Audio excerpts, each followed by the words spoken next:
quiet moments, Lord, I kneel and pray.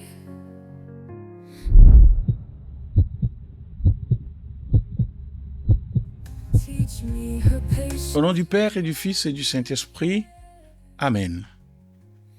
Frères et sœurs, bien-aimés dans le Seigneur, nous touchons presque au but de ce carême. Quelques jours encore et ce sera la semaine sainte. Et plus nous approchons de Pâques, plus l'Église resserre le focus sur un point précis, le mystère de la croix.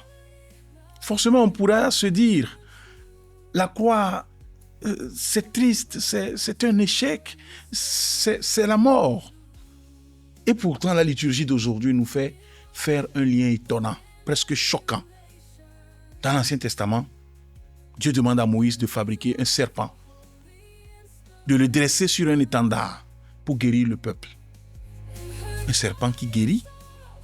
Quel rapport avec Jésus crucifié? Help me remember this each and every day. Aujourd'hui, nous allons justement plonger dans ce mystère. Regarder le crucifié pour être sauvé. Et pour cela, comme toujours, nous allons cheminer ensemble en 3 temps. D'abord, nous allons ouvrir la Bible pour comprendre cette histoire étrange du serpent de bronze. Puis nous verrons comment la tradition de l'Église y voit une incroyable prophétie sur Jésus. Et enfin, avec Saint Jean-Eudes et la spiritualité du cœur, nous découvrirons comment ce regard sur le crucifié peut transformer notre vie concrètement. Dès aujourd'hui, In faith and love, nous sommes dans le désert avec le peuple hébreu. Exténués, fatigués. Ils se plaignent contre Dieu. Alors des serpents brûlants les mordent et le peuple meurt. Pris de peur, il supplie Moïse. Et Dieu lui donne une consigne étonnante. Fais-toi un serpent, dresse-le sur un étendard. Quiconque aura été mordu et le regardera restera en vie. Nombre chapitre 21, verset 8. Ce n'est pas le serpent qui guérit par magie.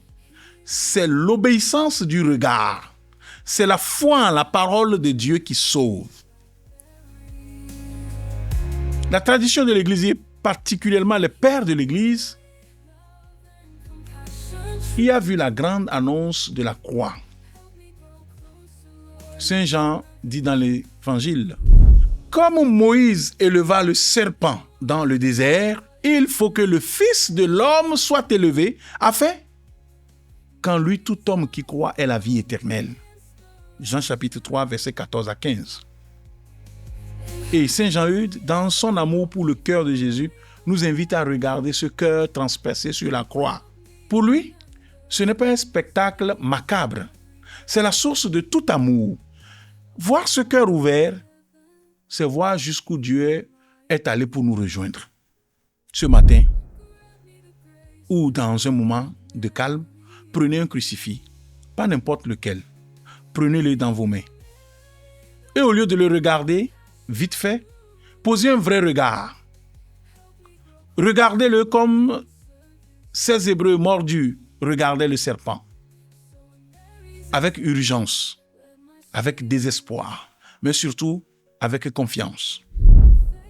Demandez-vous, qu'est-ce que le cœur de Jésus me dit à moi à travers ses mains clouées, son côté ouvert? closer to you, Lord, each blessed day. Restez silencieux 2 minutes, juste à regarder. Gentle ways, I see your grace. Regarder la croix, c'est bien, mais ça ne suffit pas. Dans l'évangile de ce jour, Jésus va plus loin. Il dit aux pharisiens et à nous aussi, « Quand vous aurez élevé le Fils de l'homme, alors vous comprendrez que moi, je suis. » Sur la croix, ce n'est pas juste un homme qui meurt, c'est Dieu qui se révèle. Le drame, c'est qu'on peut regarder la croix sans reconnaître celui qui y est. On peut y voir un symbole, un bijou, un bel objet. Mais pour Saint Jean-Eudes, Et je pense que pour nous chrétiens, regarder le crucifié, c'est entrer dans l'alliance des cœurs. C'est découvrir que ce je suis, c'est un cœur qui bat pour moi. Dans la spiritualité eudiste, on insiste sur la connaissance du cœur de Jésus et de Marie. Connaître, ça veut dire faire l'expérience intérieure de sa miséricorde. La croix est le lieu où ma dureté, mon péché sont guéris par le regard d'amour de Dieu. Alors, faisons le lien avec le sacrement de la réconciliation. Pourquoi? Parce que c'est le lieu où nous expérimentons concrètement cette guérison. Avant d'y aller, prenez le temps de vous tenir devant un crucifix. Et c'est les derniers jours pour vous confesser. Courez si vous ne l'avez pas encore fait. Au lieu de faire une liste froide de vos péchés, dites à Jésus, « Seigneur, regarde mes morsures. Regarde ce qui me fait mal, ce qui m'éloigne de toi. Et moi, je regarde ton cœur ouvert. Laisse-moi y plonger ma misère. » Faire de sa confession un acte de regard confiant. Blessed day.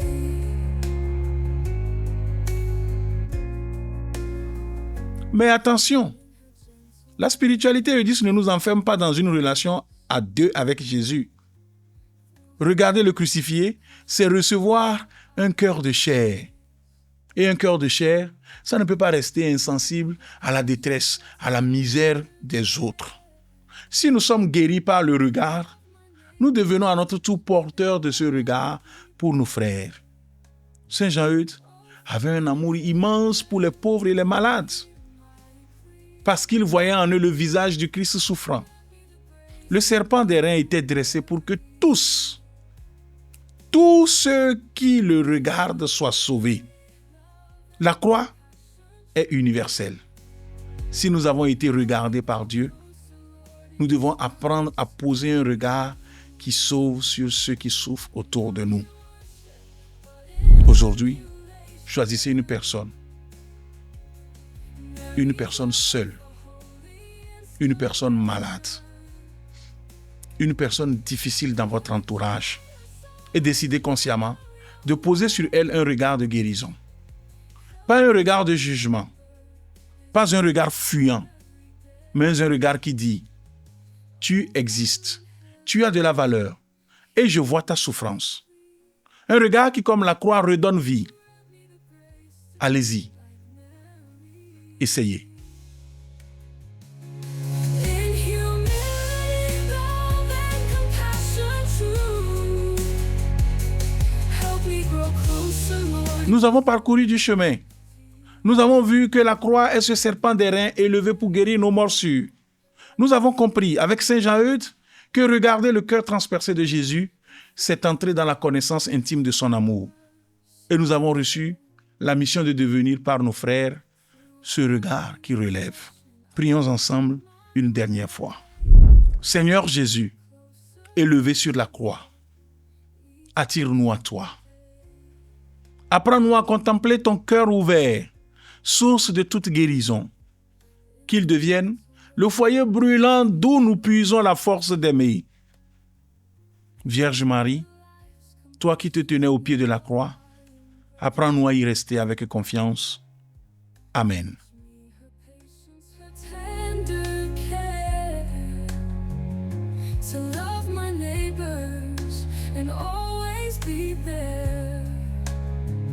Oh, Father, Merci d'avoir marché avec moi aujourd'hui. La route vers Pâques est encore longue, mais la lumière de la croix éclaire déjà nos pas. Je vous bénis au nom du Père et du Fils et du Saint-Esprit. Que Dieu vous garde et à demain pour le prochain épisode.